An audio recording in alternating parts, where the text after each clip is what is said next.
what you're thinking. I'd like to try cross stick, but I really don't know how to do it. It looks so easy when I see other people do it. Can you show me how? Of course, I'm Beth Maplesden, and I know how to explain it to you.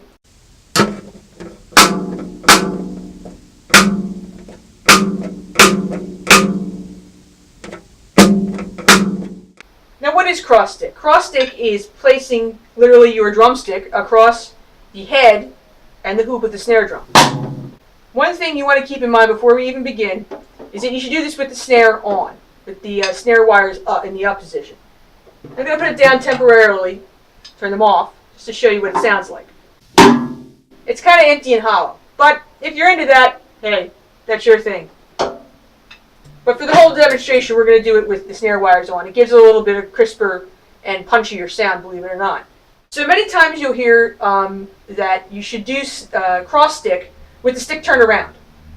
That is with the heavier blunt end at the top and the tip to the back. And what you do is you keep your wrist just over the stick. Don't push down too much into the head because you'll deaden the sound that way. And you might put your hand through the head of the drum. Wouldn't want that to happen. And this is how you do it. You lift and you drop it. We don't drop it, but you sort of drop your wrist. You keep a nice firm grip on the stick and you sort of just let it fall. You don't want to, you can push it down a little bit, but the nice thing about that is it creates a nice full-bodied sound. Very forceful and easy to hear. The downside is if you have to switch between playing your toms and or alternating between cross stick and not playing cross stick, playing with the tips, it's kind of tricky and cumbersome to have to flip your stick over. If you had to go like this, see, and you know, it messes up your timing. You can actually do it the other way with the tip at the top. That's the way I prefer to do it because I'm often switching between the snare and the toms, and we're switching between cross stick and, well, not cross stick. It still sounds pretty forceful, right? Another thing you can do is change the sound, or the character of the sound, just by moving where the stick is. If you move it almost all the way back to the hoop, it's a little bit flatter, or it's a little bit more muffled. The downside to this is that you're kind of hitting the weaker part of the stick, and you could end up damaging it. Just push it to just below where it tapers. It's a little bit stronger that way. You can push it about 3/4, like that. It's a more classic sound, or you can push it like say halfway, and it starts to sound a little bit more like a snare drum. Another important thing to realize is that wherever you place it, it's best placed right near one of the lugs, whether it's next to it or out more. As you put it in between, it tends to slide a little bit, but no. It's a little bit stronger that way. So let's hear that in a context. Eh?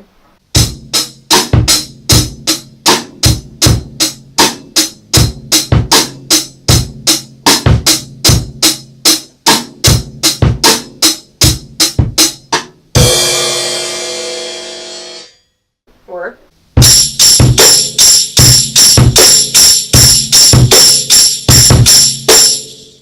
the one major downside to cross stick is that you can't really flourish or do anything resembling a double stroke as you can with just playing not cross stick.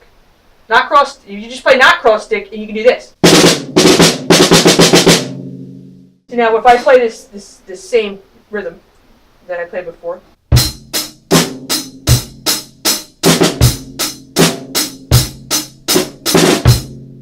See how I can bounce that?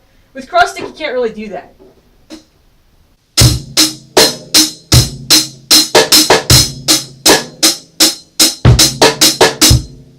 You have to manually lift it. You have to manually lift it and hit it each time, and that can get kind of tricky. There's some instances where cross stick can really be a lifesaver in that you can create some volume or dynamic contrast. That is, you can make things a little softer, a little louder, or you just like the color of it.